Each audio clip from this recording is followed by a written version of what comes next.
ಮೂರು ಕ್ಷೇತ್ರಗಳಲ್ಲೂ ಶಿಗ್ಗಾವಿಯಾಗಿ ಸಂಡೂರಿನಲ್ಲಿ ನಾವು ಬಿಜೆಪಿ ಗೆದ್ದೇ ಗೆಲ್ತೇವೆ ಅನ್ನೋ ಸಂಪೂರ್ಣ ವಿಶ್ವಾಸ ನಮಗಿತ್ತು. ಚನ್ನಪಟ್ಟಣದಲ್ಲೂ ಕೂಡ ಏನೇ 50-50 ಅಂತ ಹೇಳಿದ್ರು ಕೂಡ ನಿಖಿಲ್ ಕುಮಾರಸ್ವಾಮಿ ಅವರು ದೊಡ್ಡ ಹಂತದಲ್ಲಿ ಗೆಲ್ತಾರೆ ಅನ್ನುವ ವಿಶ್ವಾಸ ಎರಡೂ ಪಕ್ಷಗಳಿಗೆ ಇತ್ತು. ಆದರೂ ಸಹ ಮೂರು ಕ್ಷೇತ್ರಗಳಲ್ಲಿ ನಮಗೆ ಹಿನ್ನಡೆ ಆಗಿದೆ. ಆ ಹಿನ್ನಡೆಗೆ ಕಾರಣಗಳು ಏನು, ಬರೋ ದಿನಗಳಲ್ಲಿ ನಾವು ಕೂತು ವಿಶ್ಲೇಷಣೆಯನ್ನು ಮಾಡ್ತೇವೆ. ಆದರೆ ಮತದಾರರು ನಾವು ಕೂಡ ತಿದ್ಕೊಂಡು ಹೋಗಬೇಕು ಅನ್ನೋ ಸ್ಪಷ್ಟ ಸಂದೇಶವನ್ನಂತೂ ಕೊಟ್ಟಿದ್ದಾರೆ. ಬರೋ ದಿನದಲ್ಲಿ ಎಲ್ಲವನ್ನು ಕೂಡ ಸರಿಪಡಿಸ್ಕೊಳ್ತಕ್ಕಂಥ ಕೆಲಸ ನಾವು ಮಾಡ್ತೇವೆ. ಚನ್ನಪಟ್ಟಣದಲ್ಲಿ ಸರ್ ಅಷ್ಟೆಲ್ಲ ಒಗ್ಗಟ್ಟಿನ ಹೋರಾಟ ಪರಿಶ್ರಮ ಎಲ್ಲ ಆದರೂ ಕೂಡ JDS ಕಾರ್ಯಕರ್ತರು BJP ಕಾರ್ಯಕರ್ತರು ಎಲ್ಲ ಅಷ್ಟು ಪರಿಶ್ರಮ ಆದರೂ ಕೂಡ ಏನು ಕಾರಣ ಅನಿಸುತ್ತೆ ನಿಮಗೆ ಸೋಲಿಗೆ? ಫಲಿತಾಂಶ ಬಂದು ಇನ್ನೂ 1 ತಾಸು ಆಗಿದೆ ಅಷ್ಟೇ. ಸೋಲಿಗೆ ಏನು ಕಾರಣಗಳು ಖಂಡಿತ ಇರ್ತದೆ, ನಿಶ್ಚಿತವಾಗಿ ಕಾರಣಗಳು ಇದ್ದೇ ಇರ್ತದೆ. ಗೆದ್ದಾಗಲೂ ಕೂಡ ಕಾರಣಗಳು ಇರ್ತದೆ, ಸೋತಾಗ ಇನ್ನೂ ಹೆಚ್ಚು ಕಾರಣಗಳು ಇರ್ತದೆ. ಅದ ಕಾರಣಗಳೇನು ಅಂತೇಳಿ ಎರಡೂ ಪಕ್ಷದ ಮುಖಂಡರು ಕೂತು ವಿಮರ್ಶನ ಮಾಡಬೇಕಾಗ್ತದೆ. ಮುಂದಿನ ದಿನಗಳಲ್ಲಿ ನಾವು ಕೂತು ಚರ್ಚೆನ ಮಾಡ್ತೇವೆ ಎರಡೂ ಪಕ್ಷಗಳು.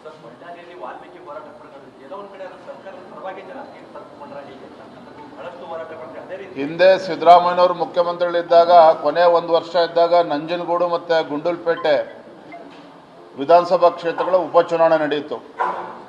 ಎರಡೂ ಕ್ಷೇತ್ರದಲ್ಲೂ ಕೂಡ ಕಾಂಗ್ರೆಸ್ ಪಕ್ಷ ಗೆಲ್ತು.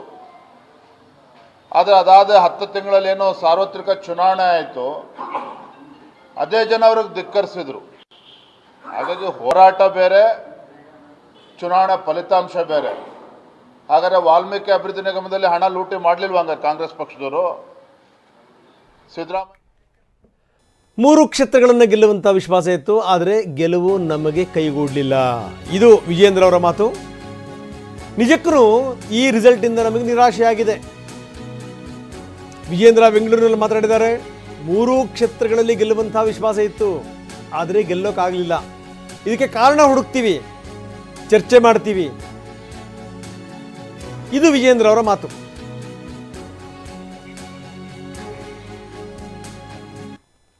ಕರ್ನಾಟಕದಲ್ಲಿ 3 ಕ್ಷೇತ್ರಗಳ ಉಪಚುನಾವಣೆ, ಚನ್ನಪಟ್ಟಣ, ಶಿಗ್ಗಾವಿ ಹಾಗೂ ಸಂಡೂರು, 3 ಕ್ಷೇತ್ರದಲ್ಲಿ ನಮಗೆ ಹಿನ್ನಡೆ ಆಗಿದೆ.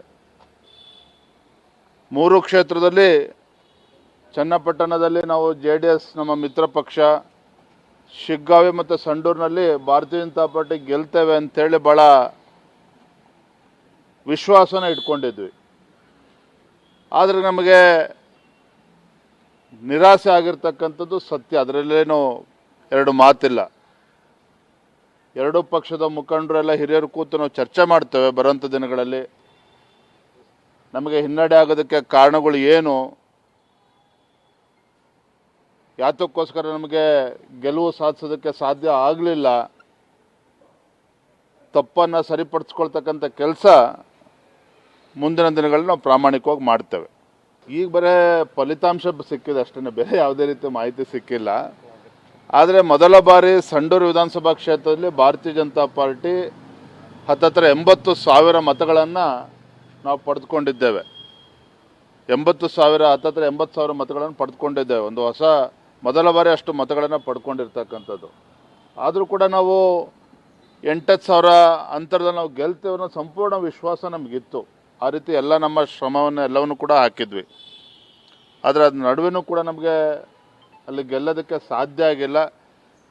ಅದಾದ ಸಂಡೂರಿನ ಫಲಿತಾಂಶ ಹಿನ್ನಡೆ ಅಂತೇಳಿ ನಾನು ಭಾವಿಸೋದಿಲ್ಲ. ಖಂಡಿತ ಹೆಚ್ಚು ಮತಗಳನ್ನು ನಾವು ಕೂಡ ಪಡೆದುಕೊಂಡಿದ್ದೇವೆ. ಬರುವಂಥ ದಿನಗಳಲ್ಲಿ ಅಲ್ಲಿ ನಾವೆಲ್ಲರೂ ಕೂತು ನಮಗೆ ಹಿನ್ನಡೆಗೆ ಕಾರಣಗಳೇನು ಎಲ್ಲವೂ ಕೂಡ ಚರ್ಚೆ ಮಾಡ್ತೇವೆ, ಸರಿಪಡಿಸ್ಕೊಳ್ತಕ್ಕಂಥ ಕೆಲಸ ನಾವು ಮಾಡ್ತೇವೆ. ಖಂಡಿತ ನಮ್ಮ ಶಿಗ್ಗಾವು ಆಘಾತ ತಂದಿದೆ. ಯಾಕೆಂದರೆ ಮಾಜಿ ಮುಖ್ಯಮಂತ್ರಿಗಳು ಬೊಮ್ಮಾಯಿ ಅವರ ಸುಪುತ್ರಲ್ಲೇನು ಸ್ಪರ್ಧೆ ಮಾಡಿದರು, ಭಾರತೀಯ ಜನತಾ ಪಾರ್ಟಿ ಎಲ್ಲ ನಮ್ಮ ಕಾರ್ಯಕರ್ತರು ಹಗಲು ರಾತ್ರಿ ಶ್ರಮವನ್ನು ಹಾಕಿದರು.